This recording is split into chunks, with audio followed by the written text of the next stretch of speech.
All right, welcome to the Pig and a Pickle Crew Show. It is a big Monday night extravaganza. John London is in the house. We're going to talk a little Niners. Niners get the win against Chicago. The Rams are up next. It's the Pig and a Pickle Crew Show, and it's on right now.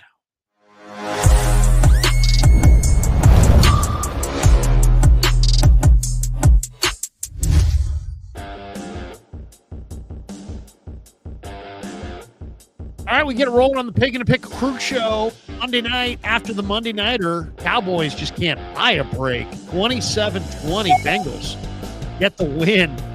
And, man, the Bengals are bad too. Bengals are bad. Both those coaches probably going to get fired. But welcome to the Krug Show, the Pig and a Pickle Krug Show, brought to you by Pig and a Pickle, 2 locations, Emeryville and Corte Madera. They're open 7 days a week from 11 a.m. till 8 p.m. or until they run out. The live stream also sponsored by Better, the official daily fantasy sponsor of the Krug Show. Use Better to make daily fantasy lineups and win real money. Download the app below. Make sure you use the promo code Niners to get your first deposit matched up to $200.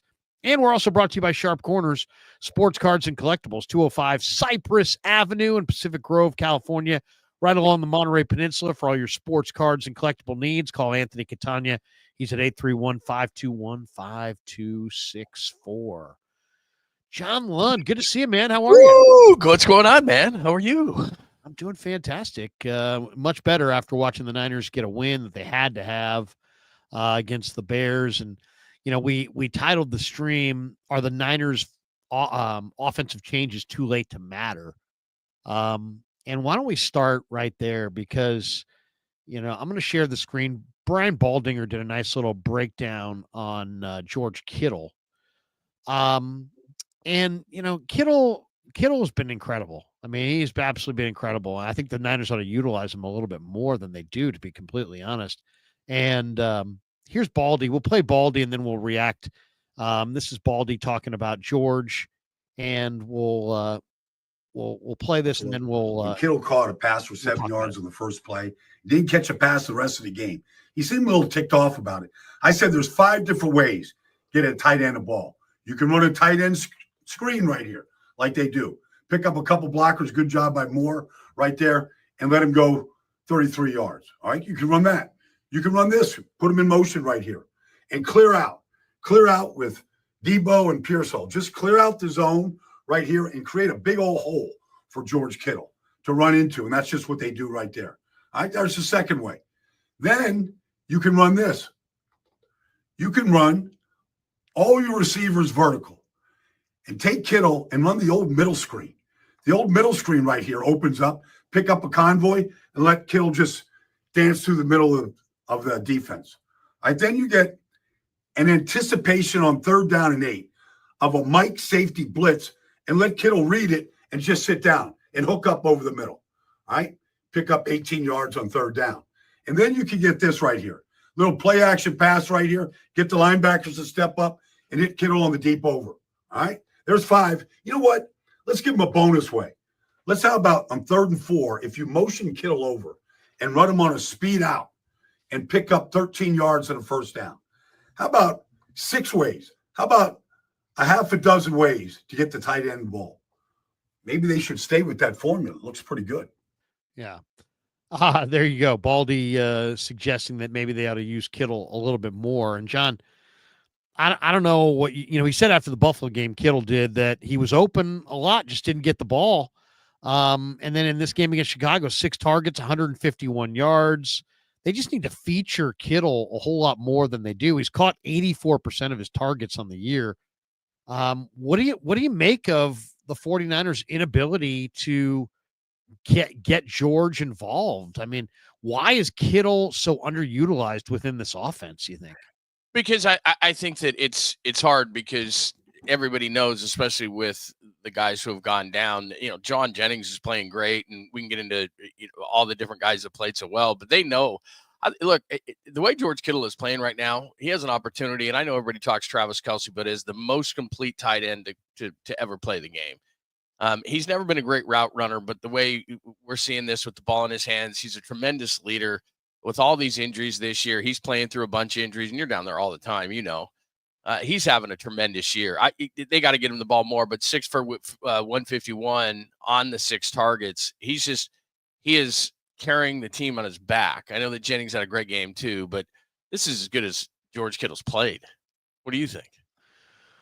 I think he looks great. I mean, I think most of the time it seems like he's not healthy, right? And now he is healthy. Through it, just like he always is. But I mean, I'd like to see him get 10 or 12 targets. Just back to your original thought. I'd like to see him get 10 or 12 targets, but I do think that other teams know, they're gonna allow Jennings to make some plays. Nobody is respecting Deebo right now.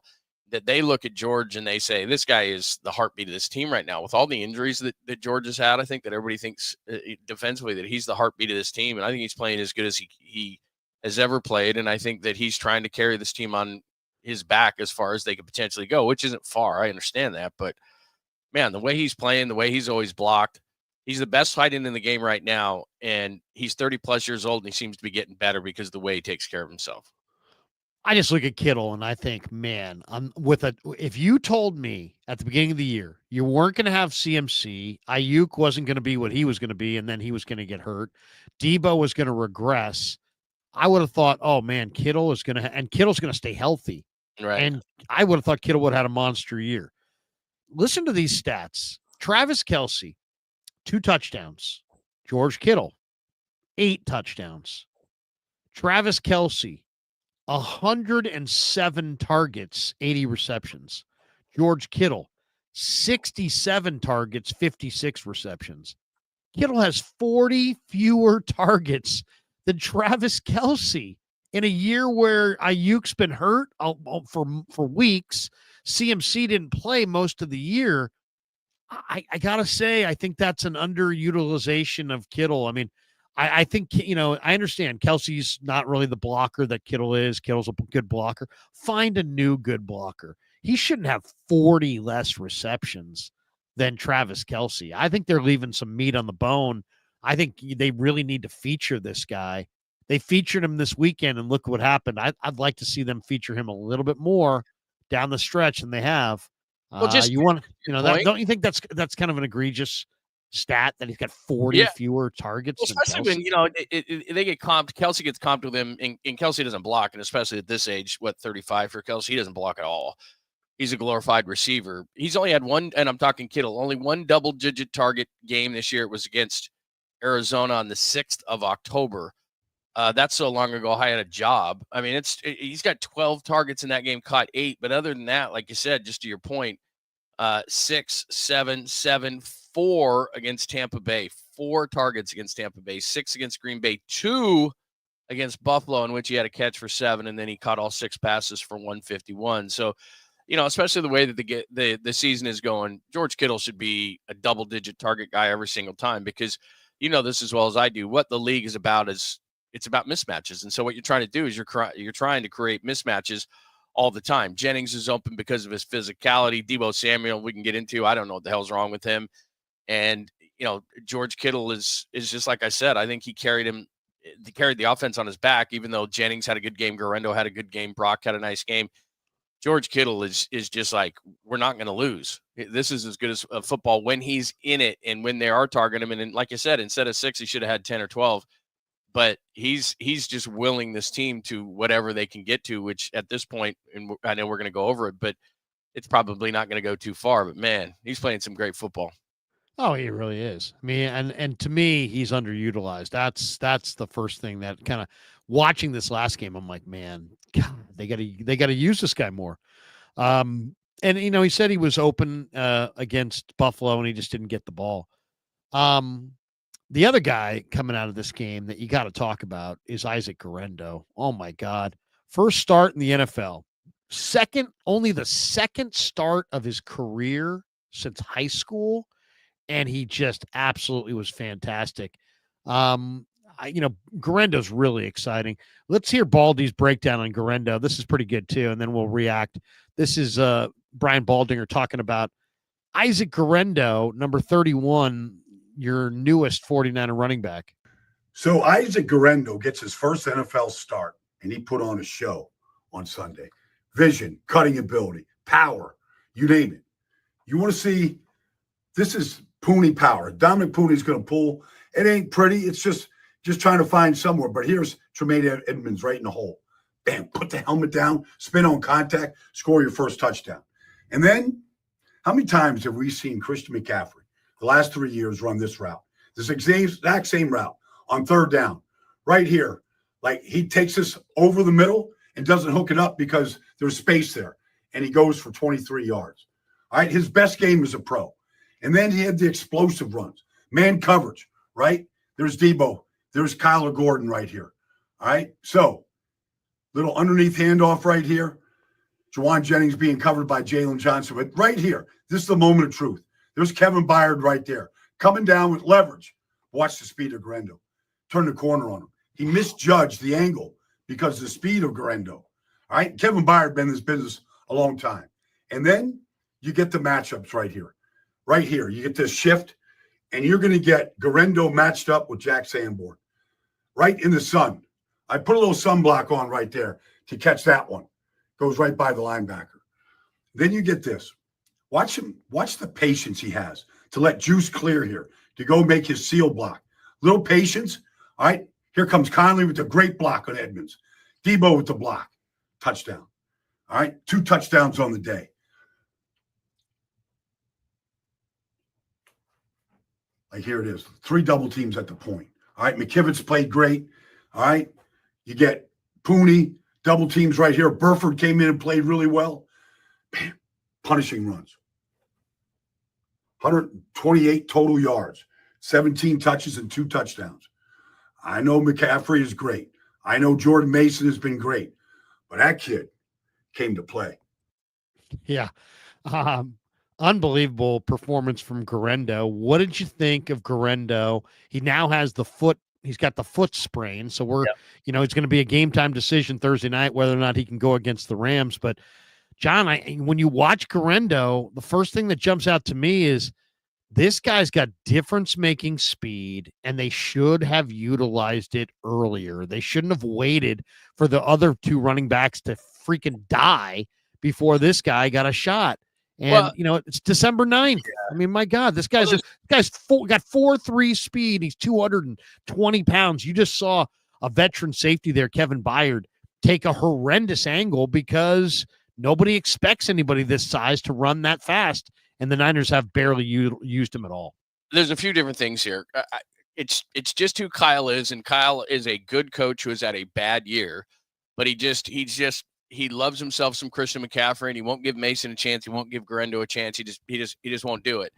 But the thing that's great about Guerendo, and you know this as well as I do because we saw him in preseason, and he didn't really know how to run the zone. And you said this before we even watched the clips. This is a guy who was a wide receiver up until a couple of years ago. This is a guy that played at Wisconsin and hardly got any playing time and then got some run at Louisville, and they were asking him all week long. Remember that one game he had 26 carries? He just hasn't done this very long. The thing that's so remarkable about him, we'll get to his physical traits, as you just said in a second. The thing that's so remarkable is at the beginning of the year, he was either trying to run right in to create a hole that wasn't there, or he was trying to pop to the outside because he has 4.33 speed at 6'1" and 223 pounds. So he didn't really know how to do it. And Kyle Shanahan is like, one cut, get up the field. And you saw in that first cut that you played, that Baldinger did just there, he has already learned what takes a long time. You're surfing behind that line, and then you're looking for that cut lane, and then that's how you run the zone offense or the zone running game. It's not easy. A lot of guys couldn't do it. Remember Darren McFadden with the Raiders? We go on down the line. Arian Foster comes to mind for a lot of people as a guy who could really run it,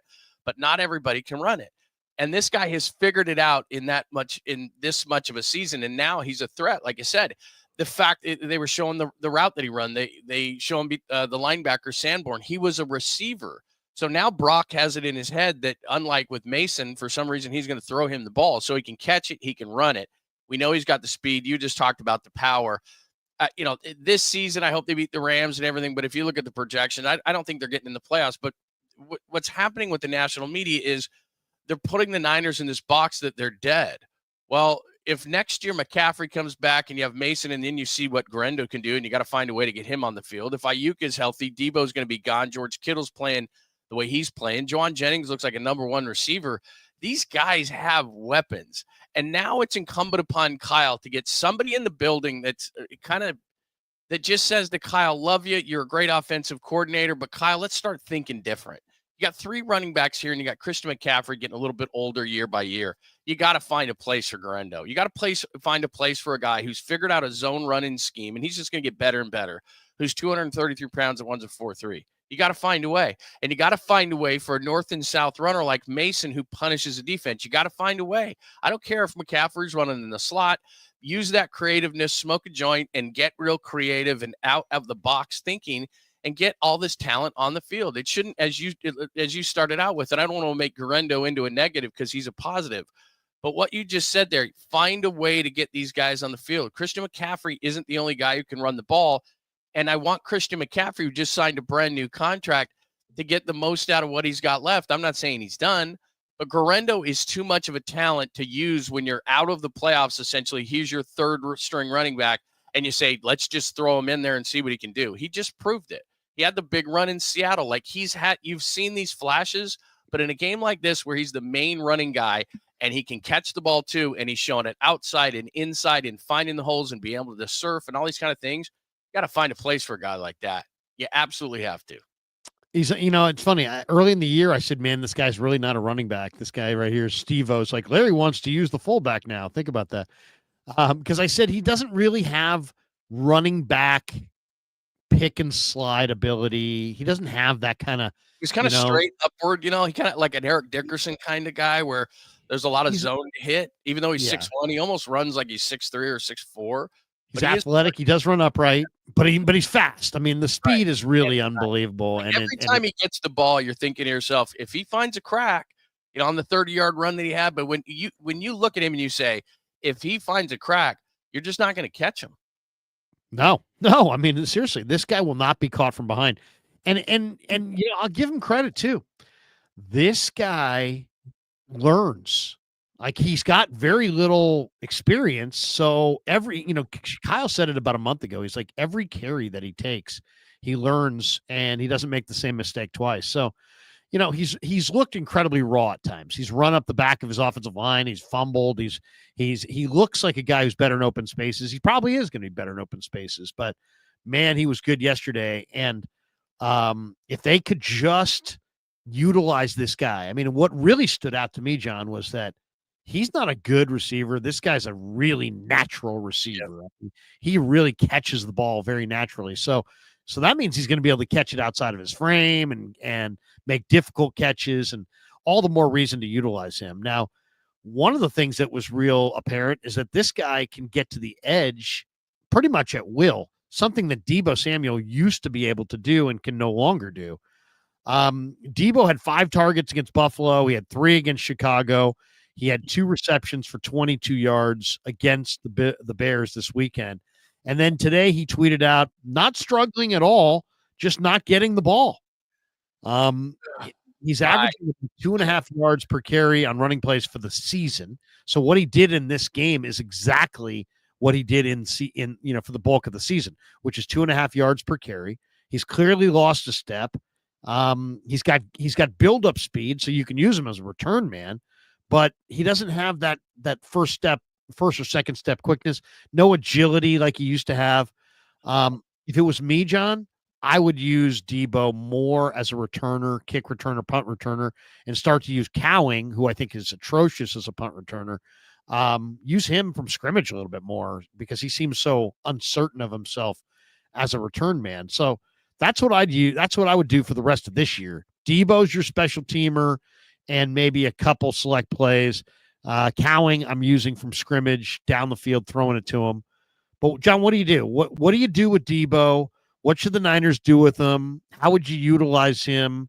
In your mind, has he lost a step? Do the Niners bring him back in 2025, or is this a wrap on Deebo in San Francisco? He has no chance to come back. 0.0. You can't pay this guy this kind of money when Brock Purdy gets what he's going to get. And it's not going to accelerate the cap right away. We know how this all works. It gets elongated over 6 or 7 years. And so the number ramps up.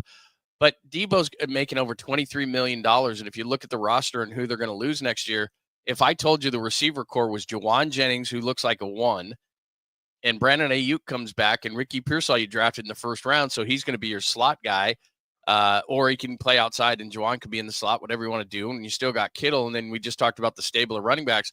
How does Deebo fit in there? Deebo's not better than any of those guys. I expect Pearsall to take a big jump next year when he's not getting shot at and not having injuries in training camp. And for everybody who wants to complain about Pearsall, before you do that, look, it takes a minute too for a lot of wide receivers in this league. I'm not worried about Pearsall. You hit it right on the head on Deebo. And I don't know if this is a running back thing because he played so hard and broke so many tackles. And they used him, of course, when they had the injuries in 2021 when they used him in the backfield as much as they did. It's almost like, and he is built like a running back that, all of a sudden he's dead at 27 or his legs are dead at 27. That's kind of what Deebo is at the receiver position because he's broken so many tackles and given so much and had so many injuries. And that's just how he is, that he's done. Now, somebody's going to pick him up. But again, you're a scout. You know this. Deebo's never run good routes. It's get me the ball. I'll break some tackles. It's run after the catch, yak rack, whatever you want to call it. And he's at the point in his career where he doesn't have the juice. And if Deebo doesn't have the juice in his legs, what's going to happen? There are certain players in all of sports that are going to age gracefully because it's not based on all athleticism. Deebo is a power forward playing wide receiver. And what's happened is his physicality has left him and he can't do what he used to do. He doesn't have the burst. He doesn't have the power. He doesn't have any of it.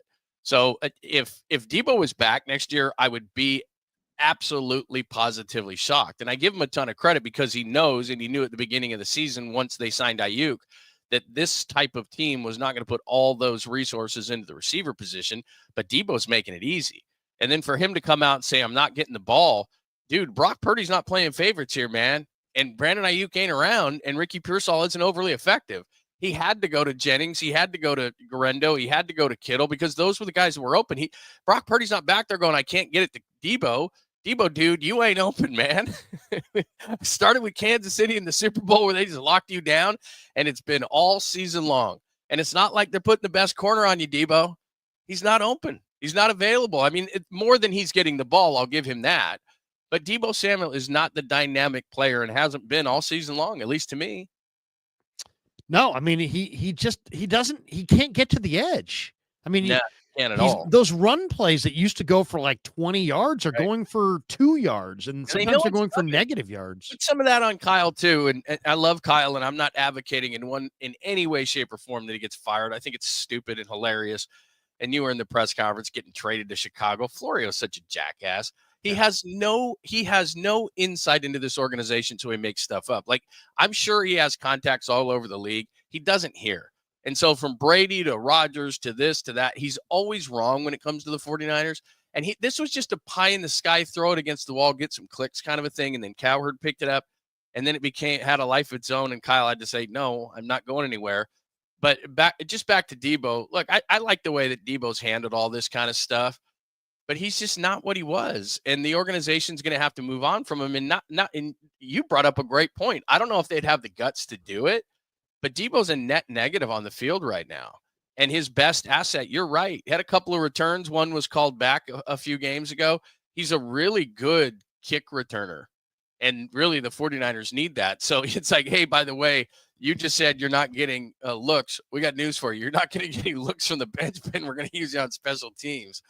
They got to play him. I get that, but man, he's just not effective. And 5 carries for 13 yards. Kyle. Oh, the reason I brought up Kyle is there's no creativity in the way that he's used either. No creativity whatsoever. The same plays that Deebo's been running from the backfield, they've been running for 3 years, and the opposition is like, Kyle, we know what you're going to do here. That's not helping Deebo much. Well, I mean, it's great to have a couple of wrinkles, but when you're just going to repeat those wrinkles over a 3 or 4 year period, people start to clue they in. Got that thing locked on him. Yeah, I mean, one of the, so he put out on Twitter, hey, I'm working, whatever. I'm trying to, what did he say? Not struggling at all, just not getting the ball. Somebody said, when he put out there on Twitter, someone said he leads the team in drops. He's struggling. And Deebo responded to that by saying, not struggling at all, just not getting the ball. Kittle made that claim last week and was right. Deebo, I think, is struggling and isn't the same player that he was. But I'd rather a player not feel that he's struggling and feel like the ball hasn't come his way than feel like he's struggling, like he's regressing, because you lose confidence sometimes. But whatever, I mean, I need to see less of Deebo running, because it's only amounting to about 2.5 yards a pop, and it's not good enough. Well, Larry, I really don't want to hear him complaining on Twitter after the 49ers won a game in the middle of a short week when, he should have absolutely no time to do anything but heal, watch film, rest up, and get ready. And he's hitting Twitter going, hey, I'm not getting the ball. It's like, dude, is that being a leader? Is that being a leader on the team? You've already put your hands on the long snapper. You went at the kicker and told him to lock in. You threw stones when you live in a glass house. And now you're tweeting out after a victory that you're not getting the ball. I mean, who's that aimed at? Kyle? Brock? I mean, good. It's never good. And I love it because, we're part of the media. So when he throws stuff around, it gives us stuff to talk about. But I would just have to ask, who does that help? Like, we're not going to, the media, it's not a democracy. Hey, the media has voted and the fans have voted and they say Deebo Samuel gets the ball more. Okay, Kyle, that's what you got to do. Like, hey, Deebo, you got a problem? You have a relationship with Kyle that's really, really good. Just walk in and say, man, I think I could be utilized more. He's the czar. So the guy who's going to make the decision on whether you get the ball more or whether they're going to feature you in a certain game, then that's Kyle Shanahan. It's not the media. It's not a democracy. We don't vote on if you get the ball more. So go to the head coach and say, look, I think I should get the ball more. And you know what Kyle's going to do? Hey, Deebo, let's sit down and watch the film, shall we? Because Kyle Shanahan, especially at this point of the season where they are beyond desperate to win football games and to put the ball into the end zone, you think that Kyle Shanahan's looking at it going, I guess we just won't feature Deebo. He's trying, but I just don't think, and you said this at the beginning of this, I just don't think he's capable of doing it, at least right now. Maybe he has an injury we don't know about. Whatever the case may be, he's not as explosive. He's not breaking tackles. It's pretty obvious when he's in certain formations what they're going to do. The defense clearly has him figured out. And then in terms of his route running, it's never been good. And teams know they don't even have to put the best corner on him. That's for Juwan Jennings. They know that he's not going to do anything that way. It's going to be short stuff, crossing routes, things to get the ball in his hands. And then he's going to try to run after the catch and break tackles. And at this point, he hasn't been able to do that. No. And I feel like what we're seeing, he's not hurt or diminished. This is what age does to you after a while. And, I did a video on this about a week or 10 days ago. If you go look, Deebo doesn't run around you. He runs through you. If you look in history at all the players that run through you, from Jerome Bettis to Larry Johnson to Earl Campbell to you name it, a lot of running backs. But the guys who run through you typically are done at 28 or 29. He's 28. So it's like, you know what? The idea that, oh my God, you're saying that Deebo could be done. History tells us that the backs and the offensive skill position guys who try to run through people typically are done by 28 or 29. And so it's not crazy that he could be done. Ricardo Rodriguez drops this one on us. He says, I don't get why people are shrugging off the W. The Bears were playing better football all around than the Niners, almost beat Green Bay, Detroit, and Minnesota. Too little, too late. I think people are just shrugging off the victory because, you don't want to be like, oh, we're back, because in reality, you got an uphill climb because you blew some games in the division that you shouldn't have blown. And now you got to kind of run the table almost to get in. But I think Ricardo's right, John. I think the Bears were playing better football than the 49ers over the last 3 or 4 weeks. And the Niners stepped up and won this game on the line of scrimmage. They shut down the Bears' rushing attack. They ran the ball at will. They didn't have a major F up on special teams. And, I think there is no such thing as an easy win in the NFL. And the Niners got to win, but, it's just kind of the way it is, right? You beat a team like the Bears, you can feel good about yourself, or if you're, still kind of chasing that playoff spot, you can be like, who are the Bears? What are they really? How impressed or unimpressed are you by this win over Chicago? Very, but like you said, it depends. Are you looking at the game in a vacuum? Like you just watched a movie for 2 hours and then it doesn't mean anything afterwards and you go to your car and you were entertained. That's where we're at. Normally at this point of the season, we're where the Eagles are right now or where the Lions are right now. And the 49ers are fighting for the 1 seed. So maybe how people are shrugging it off is that, well, what does it mean in the long run? But if we just look at it in a capsule or in a vacuum, at the half, the yards were like 310 to 2. I mean, I think the total yards were like 62 to 188 or something in that range. I have it was like 300. It was halftime numbers, John, were 319 to -4. Yeah. So, I mean, you can't dominate a team more than the 49ers dominated them. So in terms of the game itself, they were awesome. And the Bears offensively are very challenged. They can't run it. They can't throw it. Caleb Williams has a long way to go, man. His pocket presence is among the worst I've ever seen, even from a rookie. They didn't get a ton of pressures, but every time they pressured him, they sacked him. They had 7 sacks, and they pressured him, I think, 7 times or something. But so that's their offense. But the defense of the Bears was actually coming in statistically better than the 49ers, better in the red. The biggest thing the 49ers did, we're talking about individuals, they went 5 of 6 in the red zone, and they went 6 of 12 on third down. Coming into the game, that was the one thing I talked about. The downfall of the season for the 49ers, outside of injury and general weirdness, has been money downs. Money downs offensively, they're one of the worst. They went 6 of 12 money downs. In the red zone, they're one of the worst. They went 5 of 6. Defensively, it's one of the worst third down defenses, one of the worst red zone defenses in the league. I can't explain it, but the money downs, third down, red zone, offense and defense that's what the game is all about. You can't kick field goals. You gotta score touchdowns. You can't give up touchdowns. You gotta, again, plus you go into the game, the Niners had committed 19 turnovers coming into that game. The Bears had committed 9. So if they were going to get beat by the Bears, they were going to have to beat themselves, and they didn't. So going into the game, those were some of the keys. 49ers turned it over once, and that was Allen with an interception late in the game for his only throw when they took Brock out of the game. So, nothing that hurt them. So they played a clean game. How many times have you and I sat there at a Niners game in that booth and going, if they can just play a clean game? They haven't played enough clean games, too many penalties this year. I think they had 7 even in this game.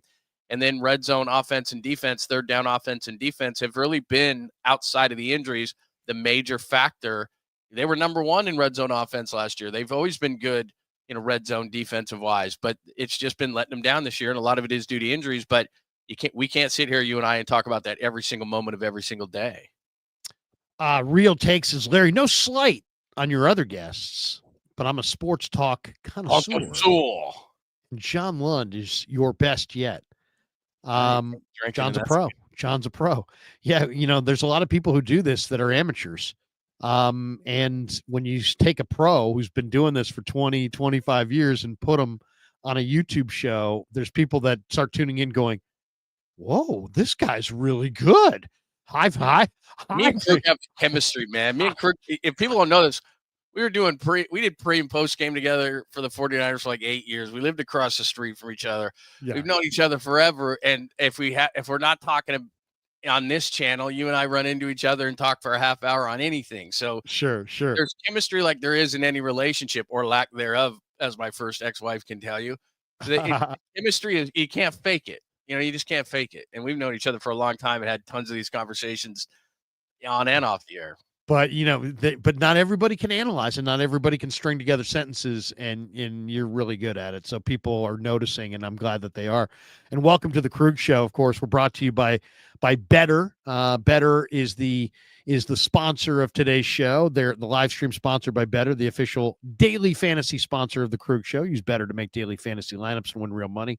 Download the app below. Make sure you use the promo code Niners to get your first deposit matched up to $200. All right. I want to share the screen on this one.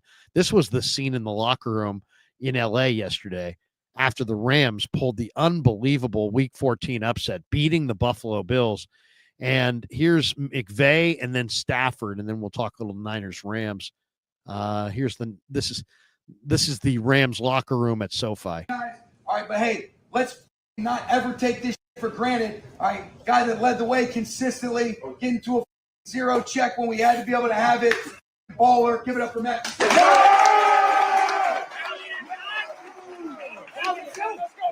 go. Hey, got a quick turnaround, man. Let's go beat the Niners, huh? Let's go. Rams on 3. 1, 2, 3. All right, that was a 23-second soundbite It had to be beeped 4 times for McVay, who swore.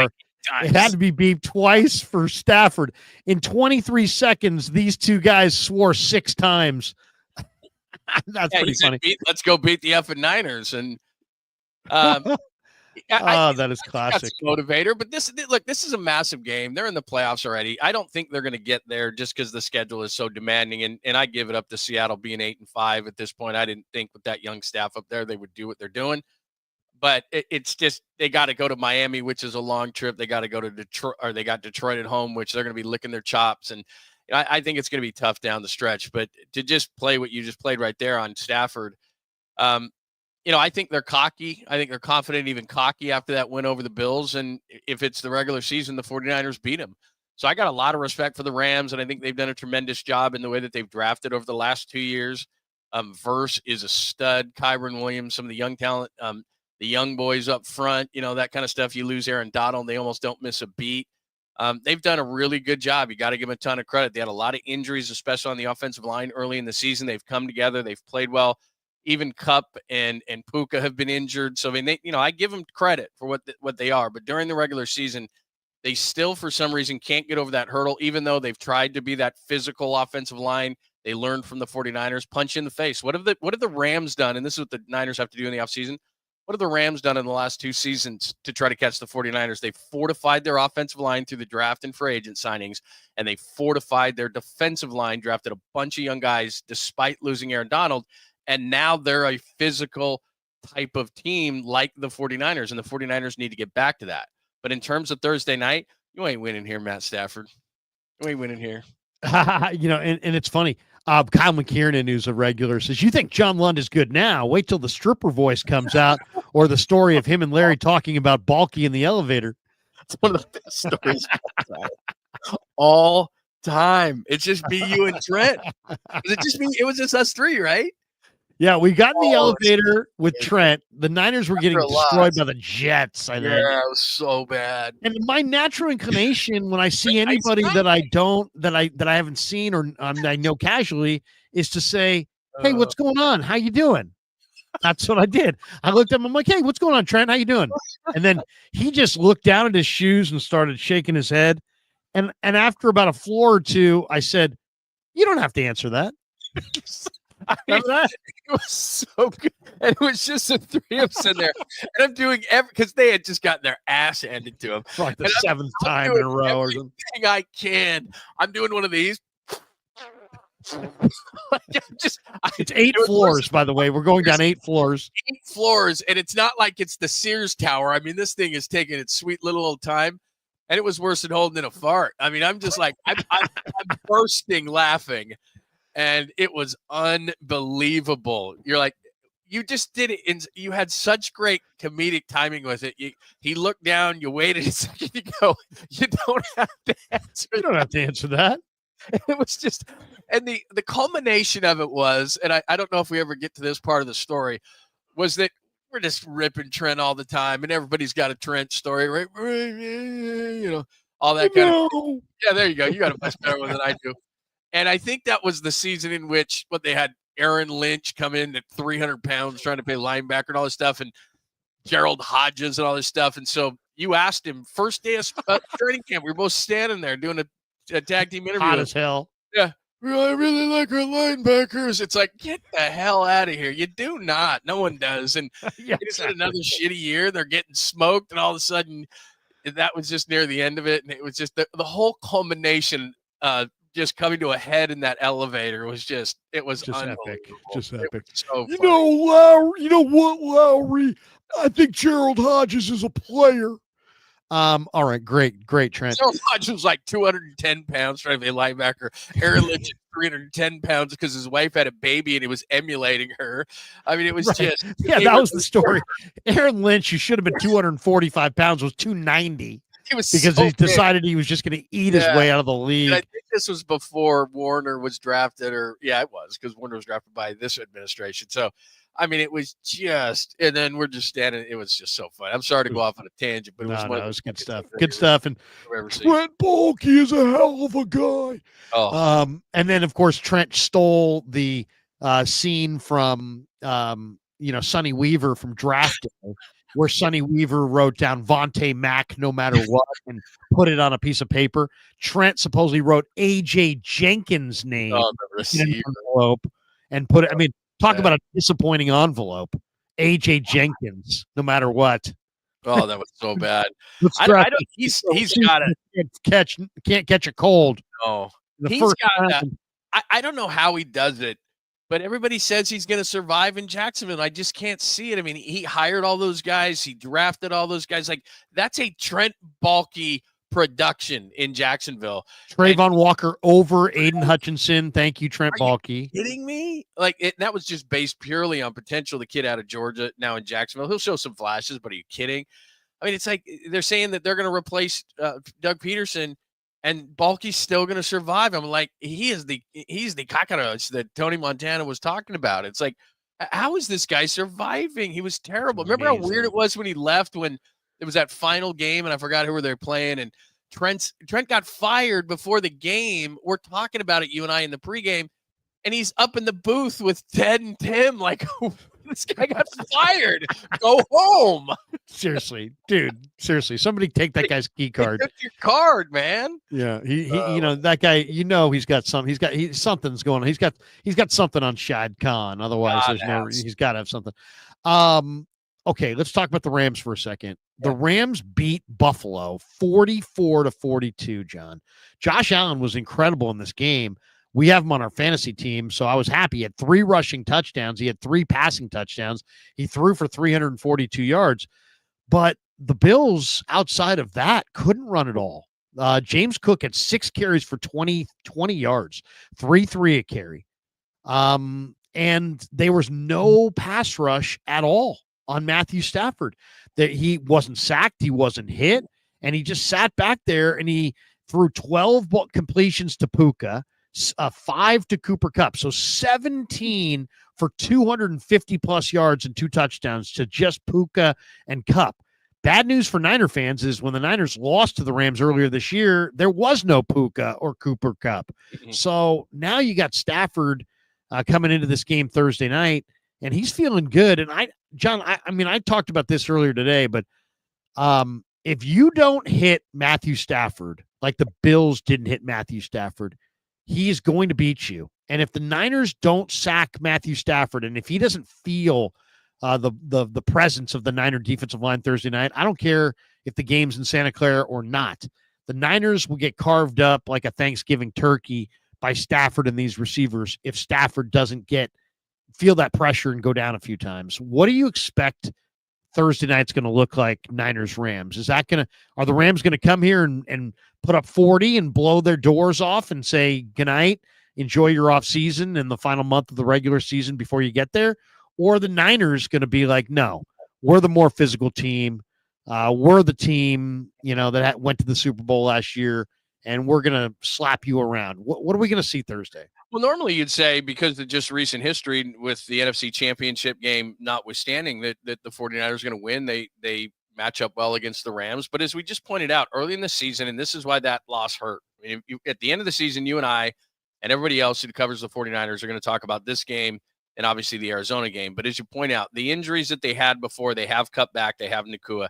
And then that offensive line, which has gotten a lot better. Boom, Avila, Jonah Jackson they got from Detroit, Kevin Dotson, and then Havenstein, who, by the way, what a massive false start penalty he had on that conversion. Buffalo would have got the ball back. It was a 3rd and 5. It would have been 3rd and 10. Havenstein, like, early in the season, they were calling that a ton, and now you can just, I guess, false start and jump off sides again. So he should have been called that. But it's a physical offensive line. The Niners have all those injuries. And to just kind of take this a step further, the biggest non-trade, some of the non-trades are great. Like the Giants didn't get Carlos Correa, because they'd be paying him, and now they bring in a guy, like Willie Adames, and you're happy. So I'm cross-training here, and you have a weird look on your face, like, what the hell is he talking about? What I'm saying is that the Matthew Stafford trade that the Rams pulled off, that the 49ers couldn't, which then forced the 49ers to have to pick Trey Lance, is one of the worst things to happen to the 49ers in the last 10 years. Because if you could imagine, after Garoppolo, if they could have pulled off the deal that the Rams did, and I guess McVay and and Stafford were in Cabo, right? And that's when the deal got done. And even though the Shanahans have a place, Kyle couldn't get it done. They were dotting I's, crossing T's, and that was the only place that Stafford wanted to go. But I mean, the throws he made in that Bills game, he's awesome. He's going to go to the Hall of Fame. He had a lot of losses in Detroit, but he's tough. He is the single most reason, despite all these young guys, we can go to the defensive line and the great job that they've done and the drafting and everything else. But Matthew Stafford still throws maybe the prettiest ball in all the league, and he can throw from all these different angles. And he hit Tutu out well on that fourth down, kind of dropping down sidearm. Yeah. And the dude's more athletic than you think, especially at his age. He takes hits, keeps getting up. That's the guy that I know that we talk about the quarterback so much. But if the Rams were forced to go in another direction, Stafford is he's awesome. I mean, there's just no other way to put it. Stafford is a Hall of Fame quarterback who, despite his age, can make enough plays that just scares the hell out of you. And if the offensive line can keep the Niners' defensive line, and I don't think Bosa is going to play in this game, so that's Leonard Floyd. And I know what Gross Matos did in the last game, but that's more Caleb Williams is just a dope in the pocket. But, man, he scares the hell out of you, doesn't he? Oh, yeah, I mean, to me, it's like, Stafford and Rodgers are kind of similar at this point, though. It's like, if you can hit them, they will make mistakes. They will throw you picks. They will turn it over. You will beat them. But if you don't hit them, they will sit there and find the holes in the zone, find the mismatches, and carve you up and put big numbers up. Well, they're so smart. Like we played that clip. You played that clip a minute ago, and what Sean McVay was referring to when he said the zero, there was a fourth down call that they went for, and if the Bills stop them, they get the ball and they can go down there and they're down a field goal in that game, or even win it with the touchdown the way Josh Allen's playing. The Bills came with a blitz, which wasn't a bad idea on, I think it was 4th and 5, and all Stafford did was calmly flip it to Puka. On just a quick smoke. They both knew that if the blitz was coming, a zero blitz was coming, which it was, that he would hit Nacua on that. And that's just part of the whole thing, is just the mental side of it. And he's just calm. He doesn't freak out. So he turns, flips it to Puka. Puka runs, scores a touchdown on the play, and the game's over. I mean, the Bills came and, they made it a little bit closer, but you just hit it right on the head. If you're coming with a blitz, he's seen it. If you're trying to come with something exotic, he's seen it. You can't blitz the guy. He's like some of the top quarterbacks in the league. If you blitz him, you're cutting your own throat. If you sit back and you don't get pressure, he's going to get you. It's just that one trade that the 49ers couldn't pull off, and then the Rams did. And then, of course, the next year, the 49ers on McCaffrey said, we're not getting beat by the Rams again, so they threw in the extra third. And what was it? The Rams had that running back, Cam, what's his name, out of Florida State? Akers. Cam Akers, and they offered Cam Akers. The Niners offered a 3, and they got him. So they were battling in that point for guys. The Niners got McCaffrey, that'll work. But the Rams got Matthew Stafford, and he's tortured the 49ers quite a few times. And with the injuries to the 49ers and without Nick Bosa, without getting the kind of pass rush you need to on Matthew Stafford and having those receivers and being as healthy as they've been on the offensive line, that part of this game scares me. They've got to find a way to rattle Matthew Stafford, which isn't easy. I get this question a lot. You probably do as well. Why have the Niners backslid on defense? What's the number one reason they've backslid? And people will ask me, was it Wilkes? Is it because they got rid of Wilkes? And I'm like, no, it's not Wilkes. And then they'll be like, well, is it the D line? And is it the D line? Is it the regression of the D line? I'm like, yeah, that could be part of it. But there's then other people will say, is it linebacker? I kind of think it's linebacker. They got a lot of young DBs. But to me, if I was asked the question, I think it's the linebacking core has dramatic. I mean, they were the best. They had Greenlaw. They had Aziz 2 years ago. They had Fred at full strength. Now Fred's hurt. Aziz has been out all year. Al-Shaair plays in Houston. And he's great in Houston. I mean, even albeit for the terrible hit he had the other day, he's still an awesome player. And I'd love to have him back. But obviously that ship has sailed. What, in your opinion, is the big difference between the Niners defensively last year compared to right now? Well, I think it's everything you just mentioned, but specifically, and I don't want to make injuries an excuse, but we'll see if Greenlaw can come back. And not only can he come back, but be effective, but you know this as well as I do. Not only is they win that Super Bowl if he doesn't get hurt. I mean, that's how much he means. I think so too. Defense. And he was playing like his hair is on fire. But Dre Greenlaw is an emotional leader too. And if you look at the defense, Fred Warner is that, but Fred's ankle's bad. Nick Bosa's really not that. Before the game, maybe he is. So it's a combination of things. But to me, it's the defensive line, because if you go to 2019 and you look at Buckner and Armstead and Bosa and D Ford when he was healthy, they just dominated you up front. The front four just crushed you. And the biggest criticism I have of the 49ers is both on the offensive and defensive lines. They don't do that to you. And then the rest of the division did. The Rams shored up their offensive and defensive lines. Seattle needs still a lot of help on the offensive line, but they drafted Byron Murphy. They got the Robertson kid during the season. Mike McDonald is going to shore up his defensive line. Jonathan Gannon in Arizona. They looked at the 49ers. You look at your teams in your division and you say, what do they do that we're not doing? And they all went the physicality route. They all want to punch you in the face. And the 49ers, for some reason, went, we're okay with Jake Brendel at center. We're okay with an okay offensive line, but we're going to bludgeon you in the run game. Well, those two don't work together. And then you look at the defensive line, the interior, Armstead got old, and I'm not saying they should have kept him, but they just haven't had enough inside. Malik Collins flashed, I know, on Sunday, but he hasn't been consistent enough. They've got guys playing 50 snaps that should be playing 25 snaps. And the perpetual problem that we always talk about is not enough opposite Bosa, despite the fact that now Leonard Floyd has 8.5 sacks. Are those the quietest 8.5 sacks? I mean, he's got 4.5 in the last 5 games, or 5.5 in the last 4 games. So he's really coming on in the last month. He's been really good, but why sacks are overrated sometimes is that you want consistent pressure from that other side, so that the offense says, damn, we can't double team and chip and do all these things to Bosa. We got to give some love. We got to protect against Leonard Floyd too. And I just don't get the sense that other teams say, when Bosa's healthy, man, we got to watch out for Leonard Floyd. They're going to single him all day long so that they can watch Bosa. So I think the regression of the defensive line, the injuries to the linebackers, like I said, not only Dre, but Fred Warner's not playing like Fred Warner can play. That front seven that used to dominate teams, shut down the run and say, we dare you to throw it because we're going to get after your quarterback. That team doesn't exist. And you and I would sit in the booth constantly saying, I don't trust this defense. I mean, look at the playoffs last year, the Packers, the Lions. It was like you're holding your breath that this defense makes a play. At the end of a lot of games this year, we've held our breath saying, can this defense make a stop? And by a large margin, more times than not, they can't, and they don't. I think there's regression on all 3 levels, right? There's some young DBs, and they've made some mistakes. I don't think they really have a free safety. I think you're totally right. If you have this wide 9, you got to have some war daddies in the middle. They really don't. Collins is pretty good, but he's not really, he doesn't come off blocks. He's not really dynamic. Rotate him, and he's forced to play. He's okay, but he's not. He's okay, right. He's okay. Right. He'd be like on a championship team, he'd be like the 3rd defensive tackle. Right. And on this team, he's their best defensive tackle. So that's a big difference. But to me, it's linebacker. Because I think of all the teams I've seen win the Super Bowl through my life. I mean, I just think of, they almost always had great quarterbacks. And if they didn't have great quarterbacks, they almost always had really crazy linebackers. I mean, I think of Seattle. I mean, Seattle won with Russell. Russell was great, but they had Bobby Wagner in his prime. KJ Wright. And who's the third guy? Who was their third linebacker? They had another linebacker there too. But I forget who it was. But then you think of Tampa got a win over the Chiefs. But look, they had Devin White and Levante David.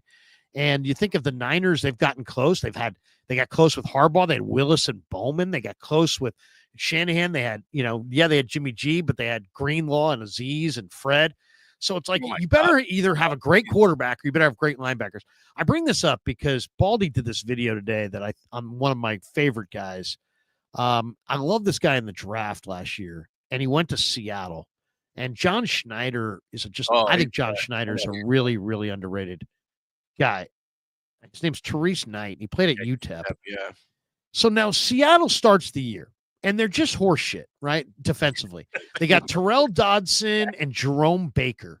Yeah. And Michael McDonald, the Ravens defense coordinator, is their new head coach, looked at these guys, and he wasn't even willing to wait until the end of the year, and they had just added those guys. They had signed Terrell Dodson as a free agent. They had traded or signed Jerome Baker.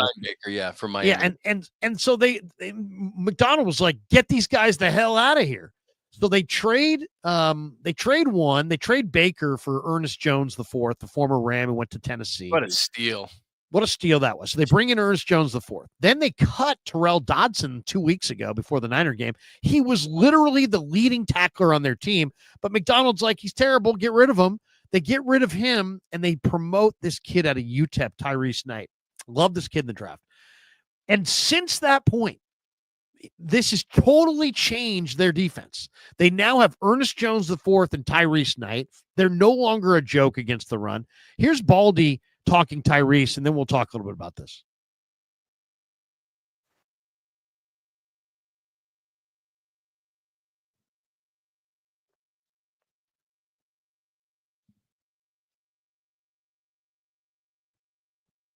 What's going on with the production staff, Krueg? Slow on the switch. What's that? Did I not share it? No, I didn't get it, but maybe. Oh, here we go. I'm sorry. No, it's not you. I thought it was people behind the scenes, Krueg. No. Oh, it's me. It's me. I forgot to share the screen. I got so excited about this. They're not calling people preamble. Here we go. Here it is. Oh, there you go. Yeah, there you go. It's Tyrese Knight, this rookie linebacker from Seattle play. I mean, you watch him right here. It's going to be a tight end delayed screen, and he just gets in the passing lane right there, tips that ball up. All right, incomplete pass. But you watch him just step up and clean things up. Like here he is. He just gets through everything. Bam. When he hits you, the play ends. Like watch him go and fill. Like they're going to send the right tackle at him right here. Watch him get underneath it. Steps right underneath it, man, right through all the eggshells and the coffee grinds and blows it all up on 3rd and 2, forcing a 4th down right there. All right, now you get this out here. Here he is on Marvin Harrison Jr. out here in space. Runs this dig route right here. Bam. Defends that pass. In fact, you watch him just come. Watch him in the curl flat right here. Like he hits people like an anvil. Bam. They just go down. I love it. Watch him this hit right here to Benson. Benson's 230 pounds. Watch this hit. Man, Tyrese Knight, you can trace the improvement of this defense from the day that they put him in at linebacker, him and Ernest Jones. It's completely solidified this defense. Yeah, no doubt. And this has made Seattle a totally different type of team this year because they've got these 2 young linebackers. Monty says, reminds me of a young Greenlaw. So you know what? I don't know how you feel about it, but to me, the Niners have got to get, Greenlaw back on the field as fast as possible.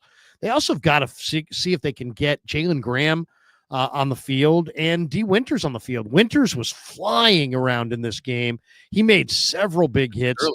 I'm looking at the top 5 PFF grades for the Niners for the Bears game. Jalen Graham got the 5th highest grade of anybody on the entire team, and he can run and he can hit. I want to see the youth at linebacker. I feel like Sorensen has gone way, way too long with Devondre Campbell, and I don't know why. I don't know if they're just trying to protect the front office for signing him in the offseason, or if he's a strong influence in the room. But he's got some good tackle totals in some of those games. But if you watch the film, it's just they're attacking him in his area. So he's around the ball a lot, but he's not making the kinds of plays that Greenlaw made, that Aziz made. Even when he makes a big play and you go, whoa, look at that. And you'll be like, it was 3rd and 4. Like this is give you an example of it was 2nd and 4 in this game yesterday. Yeah. And the runner runs, and then you see Campbell just pop this guy so hard. You're like, woo, big hit.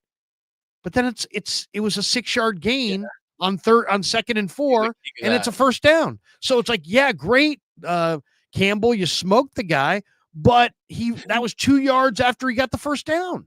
Yeah, so they got to move on to Campbell. There's a great analytic of we've got so deep into analytics in every single sport. So tackles, everybody gets, oh my God, he had 150 tackles. Well, yeah, then go back and look at the analytic of how far down the field, the average depth of tackle, I think is what they call it, average depth of tackle. And obviously the lower is the better. So if you go to Devondre Campbell, it's like 5 yards, which means the guy gained 5 and then you tackled him. So I don't care how you took his head off 5 yards down the field. I want it to be a -1 or something, So I agree with you. And then, in terms of, you just mentioned this, Mike McDonald is in the 1st year of his deal. He's got a bunch of balls, and he just said those two guys weren't getting it done. I stay up just like you do on stuff in Seattle. Got a lot of friends up there. Basically, those two linebackers are lighting the pants. They go out and get Ernest Jones, a former Ram, and then they go out and they draft Knight and they give an opportunity. And with that, and they got Chenna Nwosu back, and all of a sudden, and now they're playing already not quite the type of defense that he was playing in Baltimore. But this is why I have a major issue with Nick Sorensen, because they bring in, and this is why I think Kyle's having a terrible season, despite the fact that Kyle's a good coach, which is Mike McDonald scrapped a bunch of stuff he was doing. It was getting too complicated for some of his guys, brings in these two linebackers, simplifies the defense a little bit. Now they can do more because they're getting it down. And all of a sudden, Seattle's 8-5, and they're in control of the division. And it was up for grabs for a while. Now they play Green Bay, they play Minnesota, they play at the Rams, a place they don't play very well. So it's not like Seattle's won the division already, but he showed the balls. Conversely, the 49ers, and under Kyle Shanahan, he always wants that Seattle system. It's not the Seattle system anymore. And less and less teams are running a system in which it's basically, you know what we're going to do, but we have the talent that we're just going to execute at a higher level than you. All these teams now are running all these different crazy schemes, and the defense and the offenses are struggling with them. And Mike McDonald's kind of leading that way. Nick Sorensen, to me, he cannot have a job at the end of this season. They got to bring in Robert Saleh. Brian Schneider, my God, what do you have to do to get fired around here, man? I mean, they have to fire Schneider, special teams. They have to let Nick Sorensen go. I'm sorry, that was a bad move by Kyle Shanahan, who runs the operations around here. You can't have Nick Sorensen as your defensive coordinator. Like, what are you doing here? The fact that you had an assistant to help him along tells you that he wasn't ready to do it. Saleh's sitting in Green Bay as a consultant. Saleh's got to be the defensive coordinator, and they have got to adapt. And this is part of the problem with Kyle offensively too. We're just going to do what we do. You've got to adapt your defense to what the rest of the league is doing. Everybody looked at McDonald and they're doing more exotic stuff. They're moving guys around. They're changing things at the snap. There's a lot of exotic things going on in defenses in the NFL, and the 49ers are falling behind in it. And it's not only the personnel that you and I were just talking about a moment ago, whether it's the defensive line, whether it's the injuries, whether it's an inexperienced secondary, the scheme that they're running is just simply not good enough. When Nick Bosa's not in the game and Nick Bosa's injured, you can't just say we're going to do 4-man rushes and bang our head against the wall, because that's what we do. Again, I change things up, man. Look at the teams that have changed things up against the 49ers this year, who don't run man.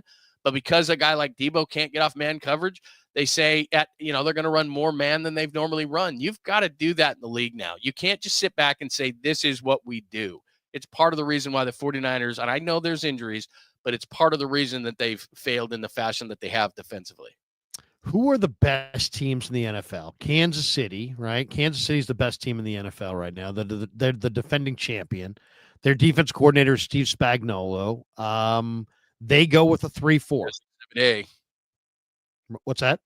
That's Exhibit A. Like Steve Spagnuolo, he's gonna mold a game plan to what you do and beat you. He just doesn't. Baltimore is a good defense. They go with a 3-4. Yep. Should the Niners have gotten rid of the wide 9, and should they have brought in Vic Fangio instead? Fangio goes to Philly. They draft Quinyon Mitchell and Cooper DeJean and in the secondary, and suddenly they got the number 1 defense going. And they were a joke. They couldn't stop anybody in the playoffs last year. Tampa threw every pass they wanted to. They completed it with ease. Philly didn't even have guys in the picture. They bring in Fangio, they make a couple changes, they get the number 1 defense. Should the Niners have dumped the wide 9 and Kasarik for Fangio, who prefers a 3-4? Yeah, I think they got to look at everything in the offseason. I mean, you made a great point there. Philly replaced both of their coordinators in the offseason and said, look, and I know that's not going to happen here. Kyle Shanahan is going to be part of this offense. He's going to run everything. I think that he does need a guy for checks, but we're talking about the defense here. Clearly, you bring in a guy like that, you bring in Fangio to the Eagles, and it changes everything. If let's say, just for the sake of conversation, Drake Greenlaw comes back next year and he's healthy, and Fred Warner's healthy, and Bosa's healthy, and they got Floyd for another year, and they do what they're supposed to do, which I think is the number 1 thing they have to do in the offseason, which is they fortify the interior of the defensive line. I don't think Hargrave's going to be back, because I think he's too expensive, and you're going to get into having to sign Brock Purdy. I think Hargraves played his last snap here. So you're going to need I do too. a 2 or 3 interior defensive linemen to rotate. That's what this team needs to do, and they need to dominate against the run. They need to get push in the middle, which they're not getting. A new defensive coordinator and defensive tackles, assuming some health with the linebackers, which you just talked about, and improvement with a young secondary, because next year it's going to be Renardo Green and Diamador Lenore at the corners. And then you got Brown as a young safety. I'd really like to see a veteran safety. Are you going to go with Mustafa and Brown? If you're going Mustafa, Brown, and Green with Lenore as your main 4 in the defensive backfield, you are young. You are really young. I don't know if you can pull that off. Well, and it's funny. I'm kind of just looking around because I'm, not really sure about how many 34 fronts, how many 43 fronts are there. Okay, so I'm looking around at the best teams in football. Kansas City, 3-4. Chargers, 3-4. Tennessee's got a damn good defense, 3-4. Baltimore's got a good defense, 3-4. Steelers have a good defense, 3-4. Buffalo's got a good defense, 3-4. Eagles, the Eagles are a 4-3, aren't they? No, the Eagles are a 3-4. The Eagles are a 3-4 with Jordan Davis. Year, what am I saying? I just talked about it with Fangio. So they're a 3-4. The only good team in the NFL, no, the Detroit's 3-4. Detroit's got DJ Reader. They're running a 3-4. So, I mean, all of the best defenses in football, for the most part, are running a 34 front with outside linebackers, and the Niners are in a wide 9-4-3. Rams are playing a 3-4. We'll see them obviously Thursday. Yeah, Rams are playing a 3-4. But I mean, if you ask people who are the best defenses in pro football and made a list and whatever barometer or measuring stick you want to use, I bet you 80% of the top 10 defenses, any way you shape it or cut it or slice it or divvy it up, they're going to be their 3-4 fronts, and the Niners are in a 4-3 wide 9. So I don't know. I don't know if that's the right decision, but it's not coinciding with what the teams that are doing the best are doing. Krueg, let's put it this way. The wide 9 is susceptible against the run. They knew that from the minute they started playing it, but they wanted Chris Kosarek to teach his edge rushers to pin their ears back and get after the quarterback, and they knew that there was going to be gaps. And those were the type of runs that were crushing them specifically, well, all of the end of last year, but then specifically in the playoffs with the cutback lanes against Green Bay and against the Lions. They were crushing them against the run. And even I'm talking about Jamison Williams around the edge for 41 yards. I mean, they were just left and right. So, regardless, I do think that they have to look at that and say, do we want to do that? Do we want to run that kind of a wide 9 when teams are just feasting on us running the football? And I'm not talking about the Bears. I'm talking about when you get in the playoffs and if you get healthy, it still scared the hell out of you in this. They did a better job in the Super Bowl. There's no question about it. But this is not a recent thing that has happened against this defense. This was not all of last year, but it was the second half of last year and a lot of this year. So it's personnel. There's no question, but they have to look at what they're doing. And if Sorensen's back, I don't know what to say. He doesn't look like he's ready to be an NFL defensive coordinator. I spent a weekend with my old buddy Bill Urbanic, who coached the defensive line for the Cincinnati Bengals in Super Bowl 23 and was a phenomenal defensive line coach. He worked with Gunther Cunningham and Dave Adolph and, really was a sharp defensive guy. Fantastic, really, really smart. He was an academic All-American at Ohio State. He was really, really bright defensive coordinator. He made me go to this defensive seminar. He said, I'll be good for you. So we went to this 2-3 day seminar, and there was a whole 3 hours on the wide 9. And I mean, literally, I got notebooks full of stuff on this stuff. If you run the wide 9, the emphasis is the ends are further outside, and they kind of force everything back inside. And so if you're going to have the wide 9, it's a personnel situation where you want to have dominating defensive tackles that are athletic enough and strong enough to control their man at the point and athletic enough to throw that guy away and make tackles from these running backs that are going to be drawn inside or directed inside by your defensive ends that are, heading up the field. So the best wide 9 has two big war daddies that dominate up front and can come off of blocks and make tackles. If you're leaning on kind of secondary guys, which was what they're leaning on now with Malik Collins, Jordan Elliott, Kalia Davis, that you have no shot. You've got no shot. Those guys to get strung out. They get stuck on blocks. They can't come off the blocks and make tackles. You need dominating players inside. They had that initially with Buckner, but they don't have that now. And I think it's really burning them. I think they ought to take a real hard look. As much as I like Chris, and I think Chris is a fantastic defensive line coach, I think you got to look at potentially looking at a 3-4 in the offseason. Two last topics. Brock Purdy. Brock Purdy. Ian Rappaport says the Niners are going to sign Brock Purdy this offseason to an extension. That came out Sunday morning. And, there's an awful lot of people that are awfully nervous about Brock Purdy. I just get the feeling that there's people that just don't want Brock Purdy. It's like there are people that say, don't sign Brock Purdy because, if you sign him to a big contract, you won't be able to build a team around him. But then I'm looking at Philadelphia. They paid Hurts $55 million, and they got a great team. They got a phenomenal team they've built around him. So it's other teams are doing this. And then, do you pay him? The other argument is if you pay him now, whatever you do, don't pay him, top dollar like that. Pay him less. And good luck with that. I don't know. I mean, personally, at this point, I think Brock Purdy has proven he's not a one-year wonder. Is he the best quarterback in the league? No, but I think he's for sure a top 10 quarterback. I think if you said, give me a comp that you would comp, I'd probably say Hurts.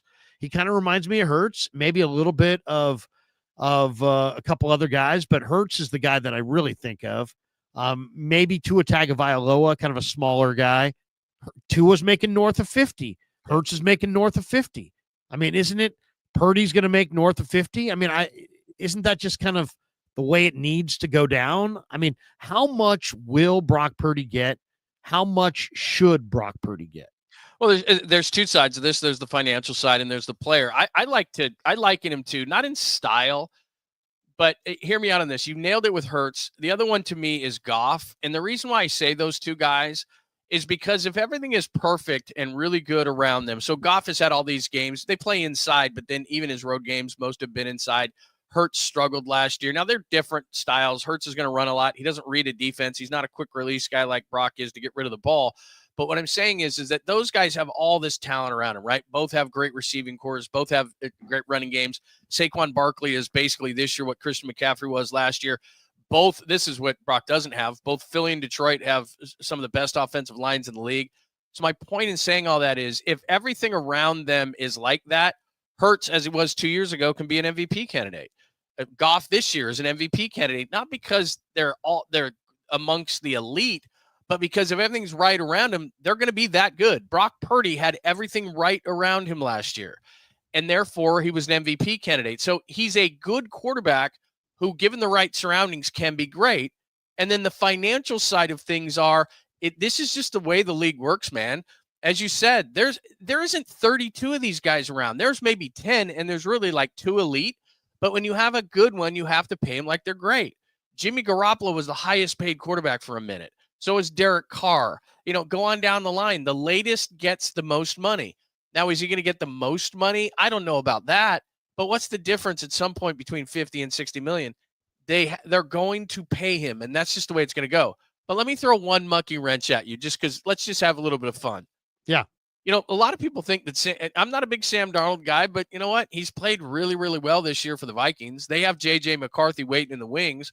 I doubt that they would keep Darnold over McCarthy. Now, maybe they will. Maybe they will. But if they don't, what's Darnold going to make next year? 25, 20? I mean, I don't know what Darnold's going to make. 20 or 25? So would you rather pay Darnold 25 or would you rather pay Brock Purdy 50 or 60 and trade Brock Purdy for, you and I had this conversation. The Giants are going to get Cam Ward or Shadur Sanders, and the Raiders are going to get whatever one is left, or vice versa. Those two quarterbacks that are the top 2 quarterbacks in the league are going to be taken in the top 3 picks of the draft, probably. Not because they're the best, just because that's where quarterbacks get driven to. So then after that, there's going to be a bunch of teams that are going to, not a bunch, but there's going to be a handful of teams that want a quarterback. in that range. Okay, the Jets, they're not going to be able to get a quarterback where they're sitting. Do the Jets want to trade, maybe not this year's first round pick, but I don't know, a 1 and a 4 or something. Do they want to get Brock Purdy and then you have Sam Darnold? Now, I know that people want to probably drive into a ditch or puke or punch me right in the face for saying that kind of stuff. But what I am saying, though, is if you're the 49ers and you don't have some sort of a conversation like that, then you're not doing your job. Because I like Brock. It's nothing against Brock, but I think his upside, like you said, is top 10, everything great around him. He can be really, really good. But if things aren't perfect and if things break down and if there's snow in Buffalo or whatever the case may be, and you may have to go to a place like that to win a playoff game, Green Bay, and Brock has shown no inclination to be able to play in inclement weather for some reason, it's just he's got to have everything around him perfect. And teams have gotten in trouble paying good quarterbacks great money. Now, can you, because you've got a great front office, and the 49ers do, and Parag and the type of ways that they massage things, they're not going to be like the Cowboys and Jerry Jones who signed Dak and then fall on their face. You can still field a really good team, but you got to be honest, Krueg, Hargrave, because let's say they signed him then to that big money. Hargrave's not coming back. Greenlaw might be on the bubble. Ward is already gone. This is how teams crumble. This is when Russell Wilson was a third-round pick. Seattle's dominant. And when Russell Wilson finally got his money, they started losing Michael Bennett and Cliff Averill. And, they started losing those pieces that made the Seahawks defense great. So, yeah, I'm fearful of it. And I heard the same report that you heard with Rap Sheet. I don't think that anybody could be making a 100% guarantee that Brock Purdy is absolutely positively going to get signed when a guy like Darnold's sitting out there that's going to cost you half or more, or maybe even less than half of what Purdy is. Is there that big of a difference between those two guys, given similar situations? If Darnold had the kind of weapons that the 49ers have, and by the way, the Vikings have, could he be doing the same things as what Brock Purdy is doing for half the price? He's got Jefferson and Addison. Yeah. So he's got better weapons than the Niners have. Brock's looking at Pearsall and JJ. But I mean, he's looking at a better JJ. If you have Ayuk and you have Kittle and you have Jennings and you assume Pearsall is going to take a jump, and we've talked about the 3 running backs that they have, maybe the best. I think they have the best running back room in the league, given what we've seen from Guerendo now and Mason, and of course what Christian McCaffrey gives you. I mean, could they do the same things? It would be. I'll say this. I mean, it would be ballsy as hell, but it would be intriguing. I mean, first of all, I'll ask you this: who's better? Who's better in your mind right now? If I forget, I mean, try to make sense of their surrounding casts as much as you can. Who's better between Darnold and Purdy in your mind right now? I mean, I'd take Purdy. There's no question. But would I take? I'd take Purdy too. Why would you take Purdy? 50 versus 20 or 25. I mean, does he deserve to be paid twice as much as Darnold? See, and if you called his agents and said, "Hey, we'll give Sam Darnold 3 and 75 versus giving Brock Purdy, 7 in some ridiculous contract and in a big signing bonus and a number and an AAV that starts over 50." I mean, that's what I'm saying. If you take the whole ball of wax, you're right. You're absolutely right. Purdy's better. But if you then factor in the money and all that kind of stuff, is he? Well, and the trade. I mean, good? You're one guy you could trade, and the other guy you could just sign. Now, could you sign Sam Darnold? I don't know. I mean, he liked it here. I mean, if you liked it here, If you tell Sam Darnold, "Hey, we're trading California guy, we're trading Purdy to the Jets," and then Darnold will go, "Oh my God, we're trading Purdy to the Jets." For their next year's 1 and a 3 this year, or a 2 this year and next year's 1. And we're going to give you, you're our starting quarterback. I mean, Sam Darnold got resurrected by Kyle Shanahan. Did he not? I mean, he wasn't playing to some degree. I actually, it's funny you said that because California, so he's a West Coast guy. He may have gotten resurrected by Brock Purdy. Just from the standpoint, if you listen to Sam at the end of the year, he was talking about how he prepares differently because of having worked with Brock Purdy. So maybe, believe it or not, Purdy has impacted him as much as Shanahan. But it's an interesting point. And beyond Darnold, Darnold is this year's reclamation project. Last year's reclamation project is Baker Mayfield. It's pretty damn good too. I've heard people suggest that Baker's better than Brock. And I don't think so, but I can see their offense is top 5 offense in the league though, and he's leading it. I mean, I would agree with you. He's not. He's not, but there's something to be said who about knows? I mean, yeah.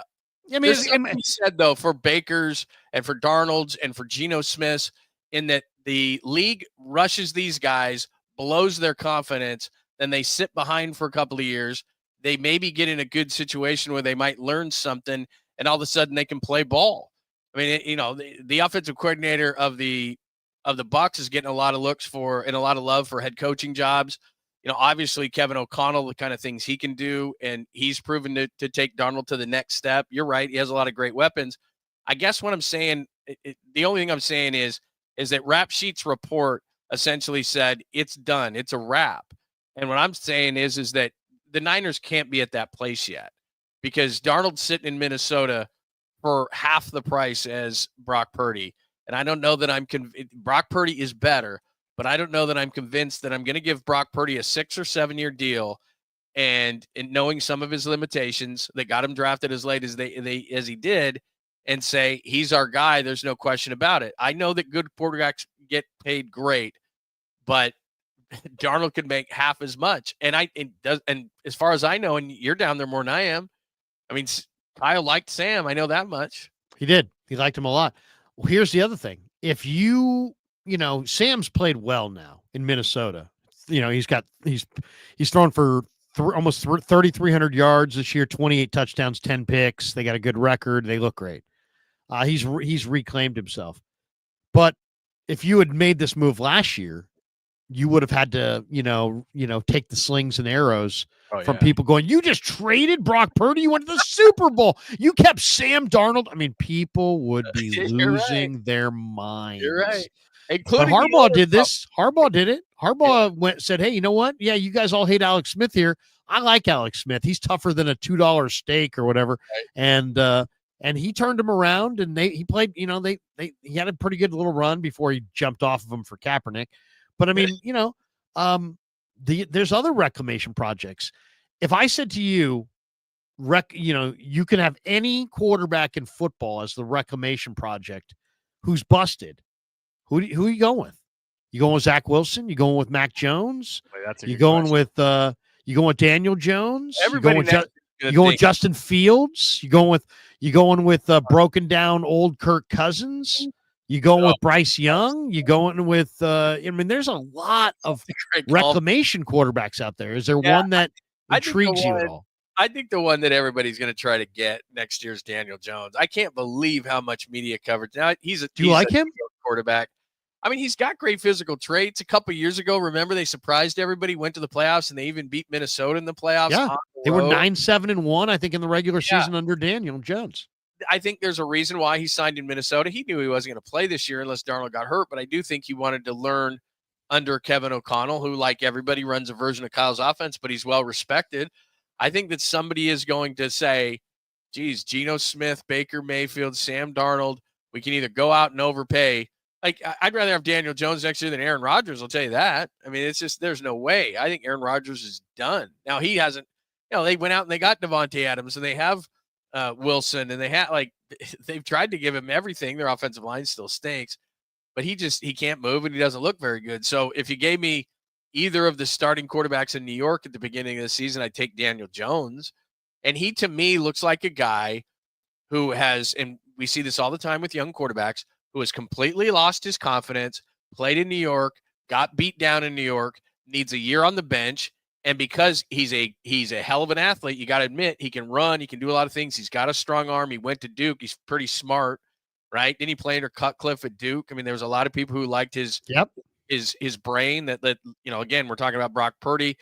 I think that Daniel Jones is a guy that, given a year with a team, with a Kyle Shanahan, could absolutely be the next reclamation project. I don't love what he's done in New York, but we all know certain guys are made for New York and certain guys aren't. And to me, Daniel Jones lost his confidence and got beat down in New York. He's got physical traits. He's a good athlete.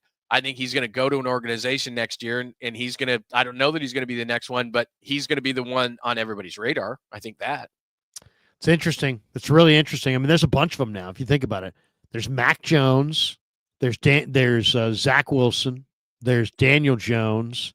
There's Justin Fields, who I really like Justin Fields coming out, but man, watching him this year, I really don't like him anymore. I mean, he's Defense. such a slow processing guy. He's a runner. I mean, he's a hell of an athlete, but if I was going to take an athlete and try to turn him into a quarterback, I think I'd want Anthony Richardson. I think of all the athletes, that's the guy that I'd want because he's so big and so strong and so fast that I might take a shot on him. But yeah, I mean, there's who's the guy that was in Seattle that's now in New York? Drew Lock. Drew Lock, yeah.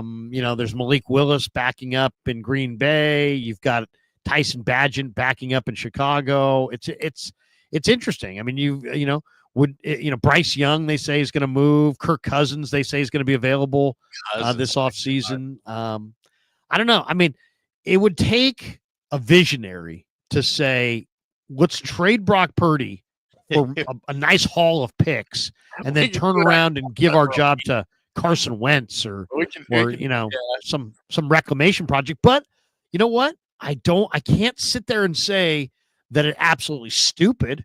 No, because we've seen these reclamation project quarterbacks the last couple of years rise up. I mean, think about it if you did that. Let's just say Brock Purdy got hurt last year, John, and Sam Darnold came in and led the Niners into the Super Bowl, and they decided to go with Sam Darnold. Well, they would have been able to trade Brock Purdy, I would say, for probably a 1 and a 2 and probably something else. And, that would be nice. It would be nice to have extra 2 or 3 extra picks in the first couple of days of the draft, but you sure as hell better make sure that Sam Darnold is the guy. Otherwise, you're probably going to be fired. If you're running the Niners and the Jets offer you a top 10 pick for Purdy, and Darnold says he'll come, and you get Darnold for half of what Purdy would have cost you, and you get a first round pick, it would be. I'm a Purdy guy, but it would be very difficult to turn that down. It would, man, because think about it. I don't have Tankathon up in front of me. Let me see where the Jets are on Tankathon. Right now. They got to be near the top, don't they? I mean, but I'll say this, I'll tell you, if the Niners go with Purdy, I would say goodbye to Brandon Allen, say goodbye to Dobbs. I'm already looking at draft quarterbacks. I kind of like Alex Van Dyke from Wisconsin, who was at Miami. He's got a hose. I kind of like Riley Leonard from Notre Dame, even though his arm's not great. And I really like Haynes King from Georgia Tech, who started A&M and transferred. So under this scenario, the Raiders are picking 1. They're going to take Shadur Sanders. The Giants are picking 2. They're going to take Cam Ward. Right. The Patriots. That's the guy I'd want of the group. Yeah. I'd want Cam Ward. Patriots pick 3. They're not going to get drafted quarterback. They got Drake May. Carolina 4. Young is starting to play better. I don't think they're drafting a quarterback. Jacksonville is stuck with Lawrence.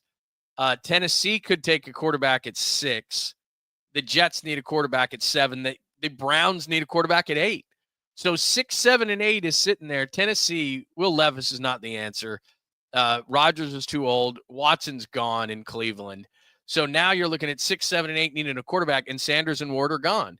If any of those teams at 6, 7, or 8 called you and said, we'll give you this pick for Brock Purdy, and Sam Darnold says, I'm coming, and you could get 6 from Tennessee, 7 of the Jets, or 8 from Cleveland. It would be very difficult to turn down. Because then you get Darnold very difficult. $5 million. And this is where people don't look at trades in the correct way. And we're just screwing around.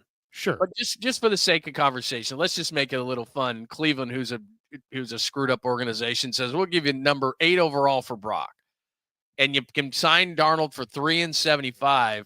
And then the other thing that allows you to do is, number 1, you take that pick and do what you want. You need your interior defensive line, and you probably know somebody either on the offensive. Big Walter Nolan from Ole Miss. Or Trent Williams tells you, I'm gone. And so you got to pick one of those big offensive linemen, one of those guys from LSU or something. Right. LSU's got 2 guys, Emory Jones. So think about this. So you Will Campbell. You traded Purdy. You saved half the money you got Darnold. You signed him for free. Didn't cost you anything. You picked up an offensive tackle or defensive tackle, and you saved yourself $25 million this year that you can go out and spend.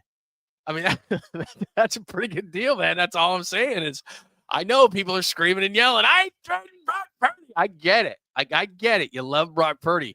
But the 8th overall pick, $25 million to spend on somebody, and you got a quarterback that you can debatably say he's having a better season this year.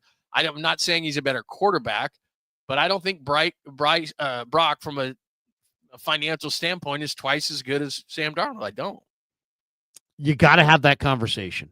Greg Vento says it was great to see Purdy can a play and not have it be a run up the middle. You think that was on Purdy or Kyle giving a second play in the huddle? Kyle says that there's a second play. Always, if not a second play. So it wasn't in the huddle. There's a second play, an adjacent play. Last thought, Ricky Pearsall. You said before you don't want to judge Ricky Pearsall too harshly, and I don't think any of us do. But he's not getting a whole lot done. He was targeted twice yesterday. He had one catch for 5 yards. In the last month, Ricky has run probably 100 routes. He's been targeted only 5 times. He only has 1 reception. What's making this really tough for Niner fans is Ladd McConkey is looking great with the Chargers. Keon Coleman's looking pretty damn good with Buffalo. Xavier Legette looks pretty good. The Niners could have gone O-line or D-line. They went wide receiver, and they went with a guy that a lot of people thought was going to be a mid to late second-round pick. They drafted him at the end of the first round. So they reached, which is fine as long as you hit, but right now he's not getting anything done. I asked Brock about it after the game, and he feels bad. But he's like, hey, when I go to him, sometimes it's, he's been covered. Sometimes he's not uncovering early when I look at him.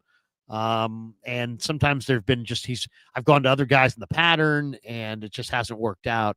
But he seems to think that, he said to Ricky after the game, hey, stick with it. We'll keep grinding. We'll keep working. It will happen. I do think I saw a lot of momentum on, that these guys were going to be good together in minicamp, but it really hasn't materialized. He did get shot. Ricky did this summer. That obviously is a major part of his narrative. What do you think, John? I mean, he's not getting open, or if he is, he's not getting the ball. What do you make of the fact that Ricky has played for a month and only has a catch? Yeah, it's there's no doubt it's concerning, but I do go back to the shooting and I do go back to training camp where, he had a couple of injuries that kept him out, and he's just not up to speed. But like you said, there's a difference between not being up to speed and being not productive whatsoever. So as you pointed out, since he had the 6 for 73 and the 46-yard touchdown against Tampa Bay, it's been 0 on 2 targets, 0 on 1 reception, and then the 1 catch for 5 yards.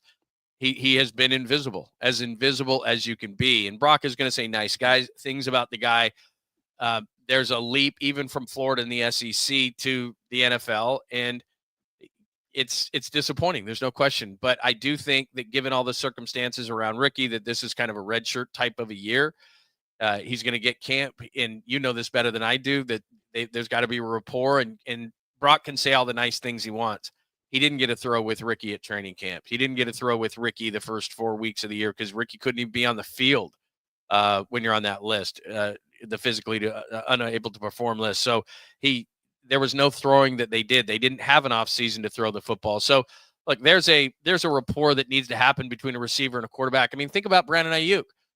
He's thrown tons of balls with Brock Purdy. They were not on the same page until Ayuk got hurt. It was taking time, and every single week I'd hear Tim Ryan tell me, "Hey, bro, this is going to be the week," and then he got hurt. He goes, "That was going to be the week," and they had thrown the ball together a lot. So there's a continuity that needs to happen between a receiver and a quarterback, and he and Purdy just haven't had the opportunity to do that. Plus, it's a tough position to play, and I think also in going back and watching tape, teams are being physical with Ricky.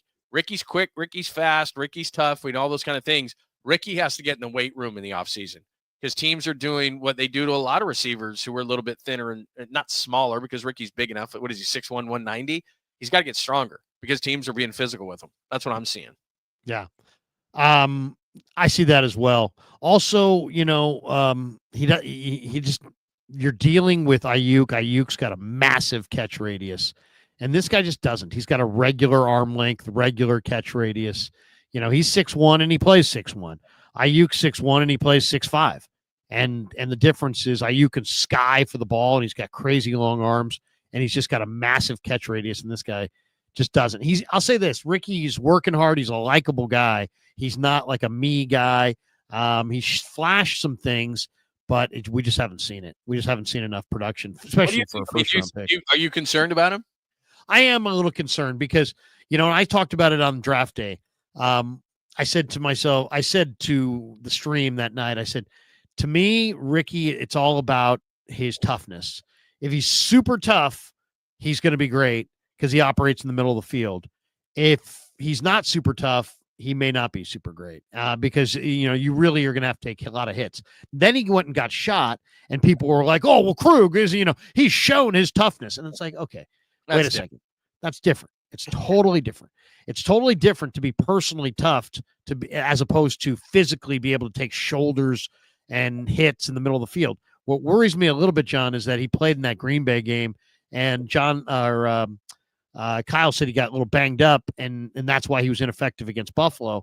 But he didn't play very much against Green Bay. He didn't do a whole lot. If the guy had caught 11 balls for 119 yards and taken 5 or 6 big-time hits, I would have been like, oh, yeah, you're right. He was used an awful lot. He got a couple kickoffs. He may have gotten a hit here or there, but it wasn't like this guy had the ball in his hands all day and took all these hits.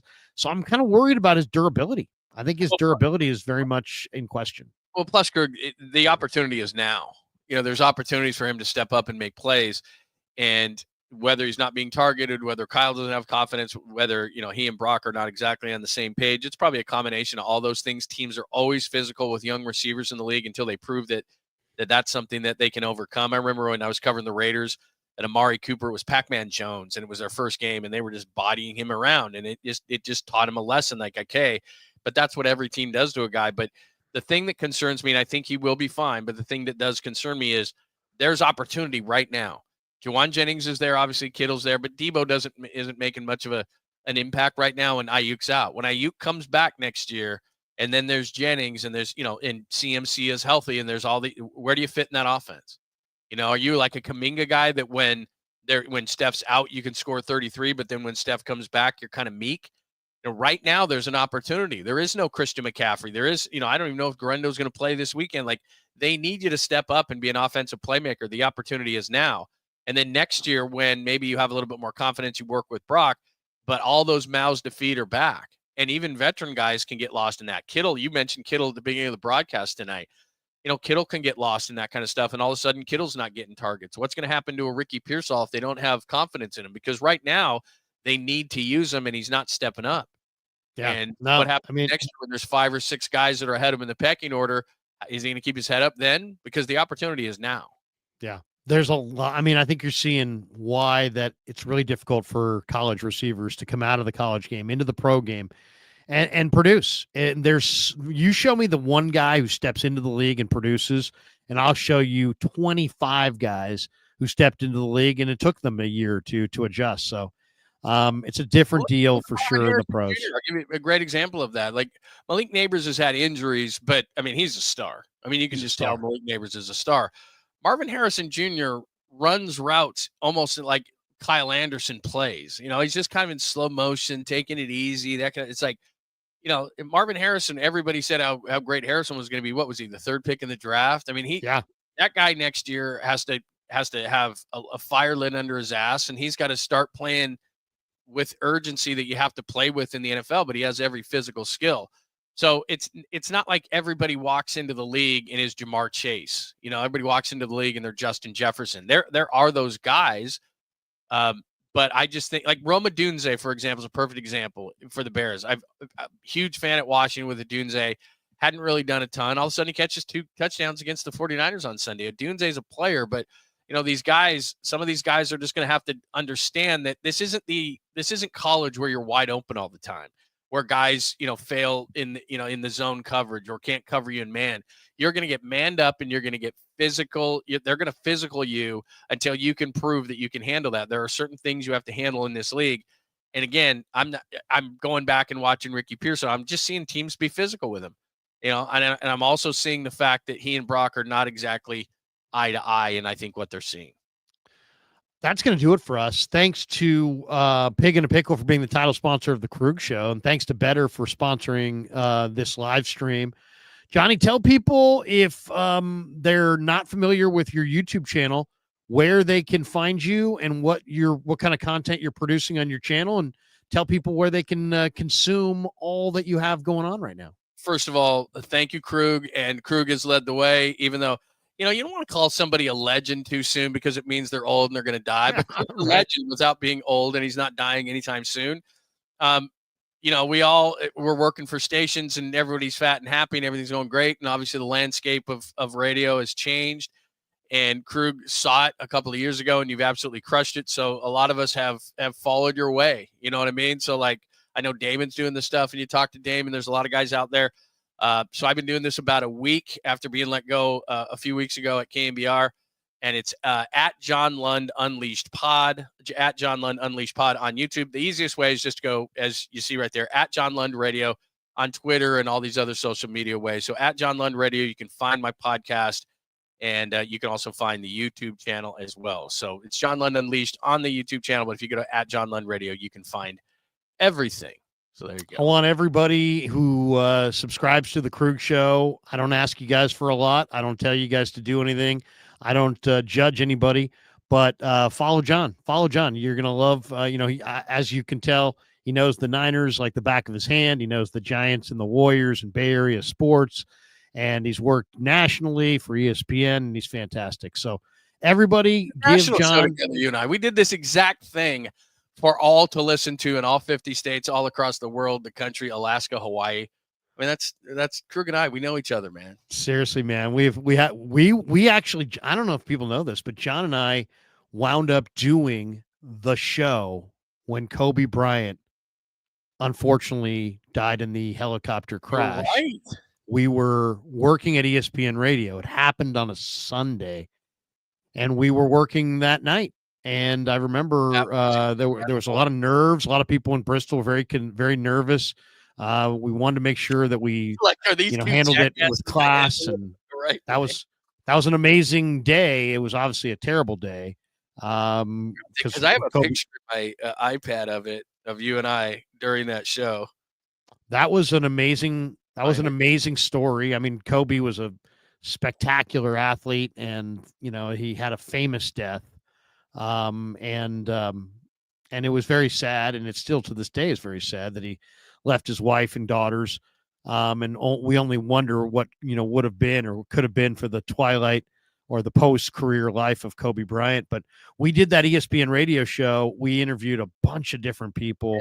Yeah. We had all kinds of people on that show, and it was incredible stuff. So, great respect for you, John, and everything that you do. And we're big fans, and we're gonna help you build up your YouTube channel as fast as humanly possible. He's only been up for a week, folks. He's already got over 1,000 subs.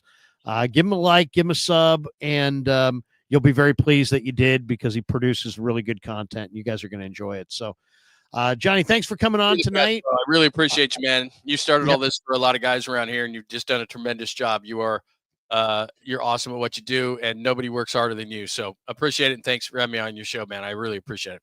Oh, absolutely. Love having you on. Thanks to Kev, of course, who is, a big part of what we're doing over here on the channel. Thanks to all of you guys. Have a great night. I'm back with you tomorrow. Tomorrow's a busy day. Basically everything that I normally go to Santa Clara on Wednesdays, Thursdays, and Fridays during the week. They're going to squeeze all of the media for Wednesday, Thursday, and Friday into tomorrow, because they are off on Wednesday. They play on Thursday. So tomorrow I will be up early in Santa Clara, full breakdown. Kyle talks, Sorensen talks, Forrester talks, Purdy talks. The locker room, we'll go into the locker room. I'm trying to catch up with Curtis Robinson and talk a little bit about his Walter Payton Man of the Year nomination. So we'll talk to Curtis, who's an awesome dude. And then we'll be back tomorrow night for Niners Nightly on KMBR at 6 with John Dickinson stopping by as our guest tomorrow night. And then, that's going to do it. So, Paulie Mack's going to be in the house as well tomorrow night. We've been streaming with Paulie's on Wednesday, but with that being the day before the game and all this stuff I got going on Wednesday with the Warriors, I'm doing Warrior postgame Wednesday. What? I'm doing a little Warrior postgame Wednesday after the Rocket game. Yeah. I know. So, but anyway, so Paulie Mack's going to stop by on a Tuesday. So he'll be by on a Tuesday. So that's looking forward to that tomorrow. So, guys, have a great night. Thanks for supporting the Krueg Show. For John, I'm Larry. Have a great night, everybody. Peace. Yeah, never met a man I've been scared of. Careful, you gon' get exactly what you asked for. Careful.